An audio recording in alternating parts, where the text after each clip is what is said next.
Localizado nos arredores de Porto Alegre, na região da Zona Norte, o bar era conhecido por ser o point do motoclube Irmãos da Estrada. As Harleys estacionadas na frente eram suficientes para afastar qualquer um que não fosse bem-vindo. Era uma quinta-feira à noite, por volta das 9 horas. Dentro do bar, 15 motoqueiros bebiam cerveja, jogavam sinuca e contavam histórias de estrada. Homens grandes, tatuados, com jaquetas de couro marcadas pelo tempo e pelos quilômetros rodados. Homens compassados que preferiam não discutir. Ricardo era o presidente do capítulo local. 52 anos, barba grisalha, olhos que já tinham visto coisas demais. Ele estava no balcão conversando com um tanque, um gigante de quase 2 metros, que tinha ganhado o apelido justamente pelo tamanho. "E aí, Ricardo, bora pra Gramado no fim de semana?" Tanque perguntou tomando um gole da cerveja. "Depende, se a Márcia deixar." Ricardo riu. Sua esposa era enfermeira e sempre reclamava dos rolês longos. Navalha, outro membro do clube, estava na mesa de sinuca fazendo uma aposta com Cobra, um botoqueiro magro e nervoso que nunca ficava parado. A música alta tocava no som e a fumaça de cigarro preenchia o ambiente. Era uma noite comum, mais uma quinta-feira, como tantas outras. Até que a porta do bar se abriu. E entrou um menino. O bar inteiro congelou. A música ainda tocava, mas todos os olhares se viraram para a criança na porta. Um menino de talvez 7 anos, usando uma camiseta velha e shorts rasgados, pés sujos em chinelos gastos, e o rosto estava coberto de hematomas, um olho roxo, lábio rachado, marcas vermelhas no pescoço. O menino olhou ao redor do bar, assustado, mas determinado. Em suas mãos pequenas, ele segurava 7 notas de real amassadas. O silêncio era absoluto agora. Até a música pareceu diminuir. Ricardo foi o primeiro a se mover. Ele desceu do banqueta e caminhou lentamente até o menino, ajoelhando-se para ficar na altura dele. "E aí, garoto, qual é teu nome?" "Gabriel", o menino sussurrou, tremendo. "Gabriel, como é que tu chegou até aqui?" "Eu andei." "Andou de onde?" "Do conjunto residencial Vila Nova. São uns 3 quilômetros." Todos os motoqueiros conheciam aquele lugar. Era onde o tráfico dominava, onde tiroteios eram comuns, onde até a polícia entrava com reforço. Um lugar perigoso, especialmente para uma criança sozinha à noite. Ricardo olhou para os hematomas no rosto de Gabriel. Seu estômago se apertou. "Gabriel, quem fez isso com você?" O menino abaixou a cabeça. Lágrimas começaram a escorrer pelo rosto machucado. "Meu padrasto. Ele bate em mim e na minha mãe quando bebe. Mas hoje foi muito pior." "Teu padrasto está em casa agora?" "Tá, ele tá bebendo mais. E ele disse que hoje ia acabar com a minha mãe de vez." A temperatura do bar pareceu cair 10 graus. Os motoqueiros se entreolharam com expressões sombrias. Gabriel ergueu as 7 notas amassadas, estendendo-as para Ricardo com as mãos tremendo. "Senhor, eu sei que vocês são perigosos. Todo mundo fala. Eu vim aqui para perguntar. Vocês podem acabar com o meu padrasto? Eu tenho 7 reais. É tudo que eu consegui juntar." O bar explodiu em movimento. Tanque se levantou da cadeira tão rápido que quase a derrubou. "Vamos agora!" Ele rugiu, já indo em direção à porta. "Vamos resolver isso agora!" "Espera!" Ricardo comandou, levantando a mão. Todos pararam. Olharam para o presidente, confusos. Por que esperar? Uma criança estava pedindo ajuda. Uma mãe estava em perigo. Mas Ricardo disse algo que chocou a todos. Esse menino andou 3 quilômetros no escuro, sozinho, por ruas perigosas, procurando por alguém que pudesse resolver o problema dele com 7 reais. Ele olhou ao redor, encarando cada membro do clube. Isso significa que esse garoto está tão desesperado que preferiu arriscar a própria vida para salvar a mãe. Ele não tem mais ninguém. Ninguém para ajudar, ninguém para proteger. Navalha cuspiu no chão, furioso. A polícia não faz nada nesses casos, Ricardo. Nunca faz. Só aparece depois que a mulher já tá no IML. Então a gente resolve do nosso jeito, Cobra sugeriu, puxando uma faca da bota. Os olhos de Gabriel se arregalaram, divididos entre medo e esperança. Ricardo tomou uma decisão. Chamou o doutor. Doutor não era médico. Ele era um ex-paramédico, que tinha perdido o emprego por desviar remédios controlados. Mas ele ainda sabia mais de primeiros socorros do que qualquer um ali. Doutor se aproximou de Gabriel e começou a examinar os ferimentos com cuidado. Apalpou as costelas, verificou os hematomas, olhou nos olhos da criança com uma lanterna. Seu rosto ficou pálido. Esse menino tá com costelas quebradas, doutor anunciou, sua voz tremendo de raiva. Provavelmente tem sangramento interno também. Ele precisa de hospital. O bar estourou em palavrões e ameaças. Esses homens, que tinham visto e feito coisas terríveis em suas vidas, estavam prontos para derramar sangue. O padrasto de Gabriel tinha acabado de assinar sua própria sentença. Por favor, salvem minha mãe, Gabriel implorou, caindo de joelhos. Ele disse que hoje vai acabar com ela. Por favor. Foi nesse momento que eles ouviram as sirenes. Todos tensionaram. Sirenes significavam problemas para homens com fichas criminais. Mas as sirenes passaram direto pelo bar, indo na direção da Vila Nova. O celular de Ricardo tocou. Ele atendeu e seu rosto ficou sombrio. Houve um tiroteio no conjunto Vila Nova. Alguém foi baleado. Gabriel desabou no chão. Não. Minha mãe. E se você ainda não se inscreveu no canal, então inscreva-se, para que outras pessoas saibam que existe gente ruim assim no mundo e que devemos ter cuidado com elas. O que aconteceu a seguir ia contra todas as regras que os irmãos da estrada tinham. Todo mundo nas motos agora! Ricardo rugiu. 15 motocicletas rugiram ao mesmo tempo no estacionamento. O som foi ensurdecedor. Eles quebraram todas as leis de trânsito indo para o conjunto Vila Nova. Gabriel ia na garupa de Ricardo, segurando firme enquanto cortavam a noite. O conjunto habitacional estava cercado por viaturas de polícia e ambulâncias. Os motoqueiros chegaram em formação, prontos para a guerra. Vários policiais levaram as mãos às armas quando viram os pets dos irmãos da estrada. A situação estava prestes a ficar muito feia. O delegado Silva deu um passo à frente. Ricardo, você não pode estar aqui agora. A mãe do menino está aí dentro, Ricardo disse a voz baixa e perigosa.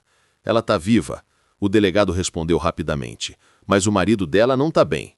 O padrasto de Gabriel estava sendo carregado para a ambulância, algemado e sangrando de um ferimento no ombro. A mãe de Gabriel estava sentada numa viatura com seus próprios ferimentos. Aqui está o que tinha acontecido enquanto Gabriel estava fora. O padrasto tinha se embriagado ainda mais e atacado a mãe de Gabriel com um taco de beisebol. Um vizinho, um ex-combatente da Guerra do Araguaia, ouviu os gritos e veio com sua arma. Ele atirou no ombro do padrasto quando ele não parou de espancar a mulher. Mas agora tinha um problema maior. A assistência social chegou e disse que Gabriel tinha que ir imediatamente para um abrigo. A mãe dele também estava sendo detida, porque tinha se defendido e ameaçado o marido com uma faca de cozinha. "Não!" Gabriel gritou. "Não levem minha mãe!"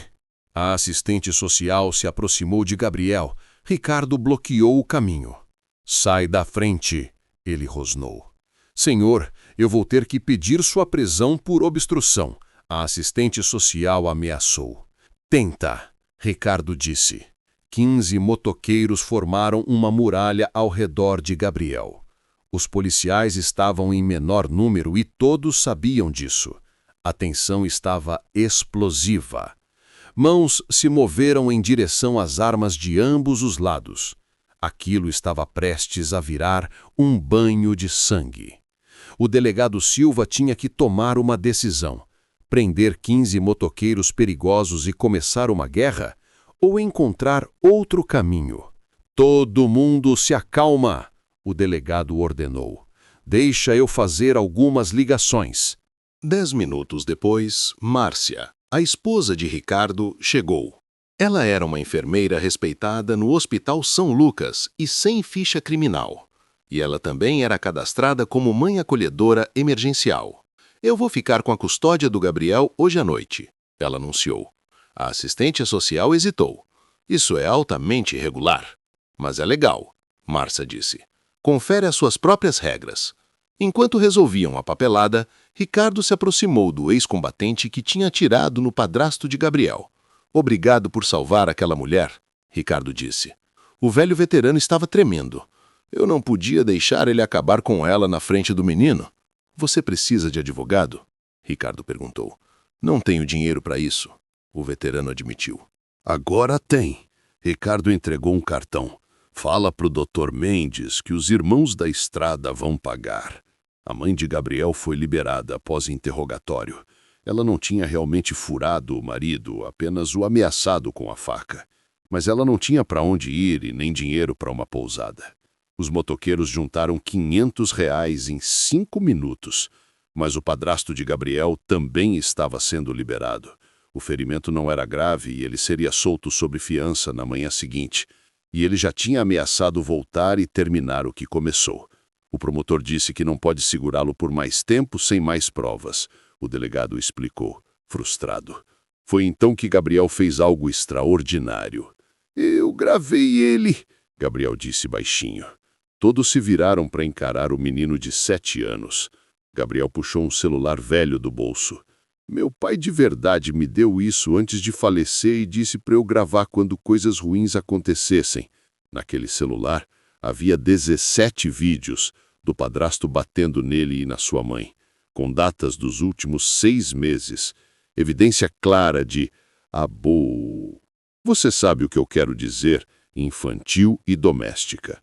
Os olhos do promotor se arregalaram. Isso muda tudo. O padrasto de Gabriel foi acusado de 37 delitos de abuso. Eu não vou falar a palavra toda para não ter problema aqui com a plataforma. A fiança foi estabelecida em R$ 500 mil. Ele não ia sair tão cedo. Mas a história estava longe de acabar. Os irmãos do padrasto apareceram no dia seguinte procurando vingança. 3 traficantes armados que queriam Gabriel e sua mãe fora do caminho por terem mandado o irmão deles para a prisão.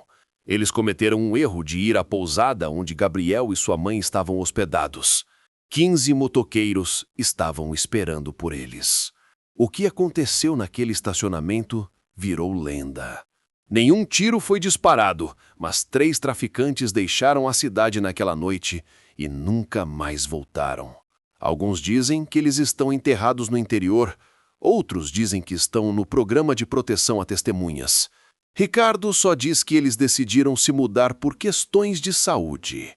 O padrasto de Gabriel aceitou um acordo e pegou 8 anos de prisão depois que seus irmãos desapareceram. Ele sabia o que aconteceria se chegasse perto de Gabriel ou sua mãe novamente. O veterano que salvou a mãe de Gabriel recebeu uma medalha da cidade. Os irmãos da estrada pagaram seu advogado, e ele nunca foi acusado de crime algum. Gabriel e sua mãe se mudaram para um apartamento novo, protegidos pelo motoclube. Qualquer homem que olhasse torto para eles recebia uma visita de 15 motoqueiros que explicavam a situação claramente. Gabriel guardou aqueles R$ 7, porém. Anos depois, quando Ricardo perguntou por quê, Gabriel disse algo profundo. Esses R$ 7 valiam mais que dinheiro. Gabriel explicou. Eles me compraram um exército de anjos da guarda que pareciam demônios. Ricardo emoldurou aqueles R$ 7 no bar do Cavalo de Ferro. Os irmãos da estrada ainda se encontram naquele bar toda quinta-feira à noite. E se uma criança algum dia entrar pedindo ajuda, eles se lembram de Gabriel e da noite em que escolheram ser heróis, em vez de se tornarem aquilo que o menino tinha pedido. Às vezes, Os homens mais perigosos são os melhores protetores, porque eles entendem a agressividade e sabem exatamente quando não usá-la. Gabriel é adulto agora, com filhos próprios. Ele ainda visita Ricardo toda semana, não porque precisa de proteção, mas porque família nem sempre é sangue. Às vezes, família são 15 motoqueiros perigosos que escolhem salvar você, ao invés de se tornarem aquilo que você pediu que eles fossem. A mãe de Gabriel conseguiu um emprego em uma padaria. Ela refez a vida. Encontrou um homem bom e hoje vive em paz. Mas ela nunca se esquece daquela quinta-feira à noite, quando seu filho de 7 anos teve a coragem que ela não teve. O apartamento onde Gabriel e sua mãe moram hoje tem uma foto emoldurada na parede da sala. É uma foto de Gabriel, ainda criança, em pé no meio de 15 motoqueiros. Todos sérios, braços cruzados, como uma família improvável. Embaixo da foto, uma placa diz: Irmãos da Estrada MC, família escolhida. Gabriel hoje trabalha como assistente social, ajudando crianças em situações parecidas com a que ele viveu. E toda vez que ele encontra uma criança com medo, assustada, sem ter a quem recorrer, ele diz a mesma coisa: você não está sozinho.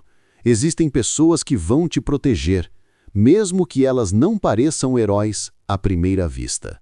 Ricardo, hoje com 60 anos, ainda lidera os Irmãos da Estrada.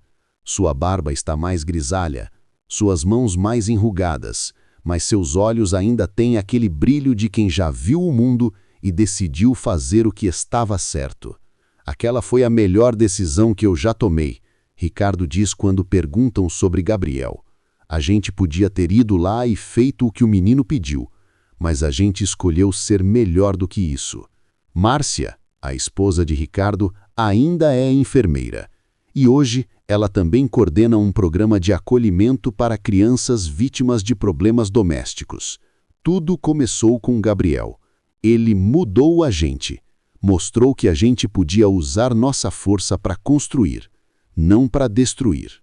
Tanque, o gigante do grupo, hoje é proprietário de uma oficina mecânica, onde ele dá oportunidade de emprego para jovens em situação de risco. Ele diz que foi inspirado por Gabriel. Se um moleque de 7 anos pode ser corajoso daquele jeito, eu também posso fazer minha parte. No bar do Cavalo de Ferro, aqueles R$7 emoldurados se tornaram uma lembrança constante. Uma lembrança de que, às vezes, a coisa mais valiosa não é o dinheiro, mas a esperança desesperada de uma criança que ainda acredita que alguém vai salvá-la. E toda quinta-feira, quando os motoqueiros se reúnem, eles olham para aquela moldura e se lembram. Se lembram da noite em que um menino entrou num bar de criminosos com R$7 e pediu algo terrível. E como eles escolheram dar a ele algo muito melhor: justiça, proteção e uma família. Porque, no final, família não é quem te criou. Família é quem aparece quando você mais precisa. Mesmo que eles venham rugindo em 15 motocicletas, usando couro preto e pets de caveira. Família é quem escolhe ficar. E os Irmãos da Estrada escolheram ficar. Para sempre. E se você que chegou até aqui fosse um daqueles motoqueiros, o que você teria feito? Deixa aqui nos comentários o que você teria feito no lugar de Ricardo. Eu quero ler a sua opinião.